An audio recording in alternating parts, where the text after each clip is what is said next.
ইদানিং কানে খুব বেশি শুনে যাচ্ছি জানেন, কোনো সমস্যা ছাড়াই ওই সমস্যায় পড়ে গেছি। কেউ যদি বলে হাস, কানে শুনি আমি বাস। এমনকি প্রেমিকা আমার রাতে বলল আই লাভ ইউ, আমি শুনলাম আমরা পালাবো। তো আমি উত্তর দিছি কোন দিন। প্রেমিকা ভাবছে আমি তার আই লাভ ইউ কথাটা ইগনোর করছি, সঙ্গে সঙ্গে তালাক দেয় আমাকে। অর্থাৎ নাম্বার, ইমো, মেসেঞ্জার সবকিছু থেকেই ব্লক।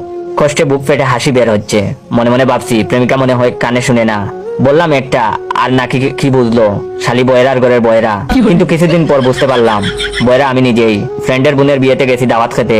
মূলত অন্য সময় বন্ধু আমার কলিজা খুব কেয়ার করে আমার, কিন্তু আজকে বাটপারের কাহিনী দেখে এক বুক অভিমান হলো। আমি তার বাড়ি আসছি, অথচ আমাকেও একটু সময় দিচ্ছে না। একটু পরে সেই শুধু সিগারেট নিয়ে যাচ্ছে। সে যাই হোক, আমি দাওয়াত খেয়ে বাড়ি চলে যাই, সেটাই মঙ্গল হবে। টেবিলে বসতেই দেখি আমার চারপাশ জুড়ে ডানা কাটা পরীরা বসেছে। লজ্জায় কুটিকাটি হয়ে যাচ্ছি। হাতটা তুলে প্লেট নিতে পারছি না, মনে হচ্ছে হাতটাও খুব লজ্জা পেয়েছে।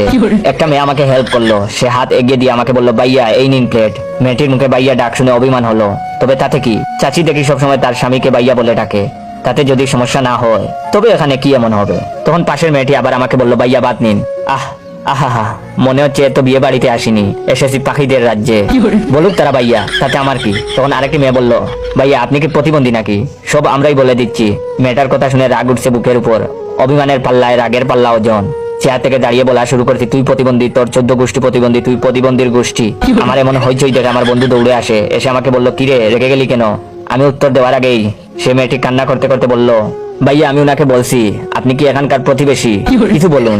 সব তো আমরাই বলে যাচ্ছি। আর এইটা বলায় উনি আমাকে কতগুলো গালি মেরে দিল। মেয়েটার কথা শুনে বুঝলাম এখানে মেয়ে পটানো তো দূরে থাক, খাবারটাও খেতে পারবো না। নিজে নিজে একটা মুড বাড়িয়ে বাপ দেখে চলে এলাম। নিশ্চয়ই অনেকে ভাবছে কোথা থেকে আসে এসব পাগল ছাগল। সেদিন বেজ্জতি হয়ে বন্ধুর সঙ্গে দেখা করিনি। দোকানে এসে দোকানিকে বললাম মামা একটা সিগারেট দেন। দোকানদার বললো বাইঞ্চু। মাথা হয়ে গেল গরম। উনার দোকানের সামনে যা মুদি মাল ছিল সব উনার গায়ে মেরে দিলাম। দোকানের সামনে থেকে একটা লাঠি নিয়ে দোকান ভাঙচুর শুরু করছি। তখনই একটা লোক এসে দোকানদারকে বললো আরে ভাই কি করছেন আপনি। আমার কথা বলার পূর্বেই দোকানি কান্না শুরু করে বলল আরে আমি কি করছি। উনি বললেন সিগারেট দেওয়ার জন্য। আমি বললাম বাকি। আর অমনি উনি আমাকে পেটানো শুরু করে দিছে। তখন কয়েকটা থাপ্পড় আর লাথি হয়ে বাসায় ফিরলাম, সাথে 3000 জরিমানা দিতে হয়েছে।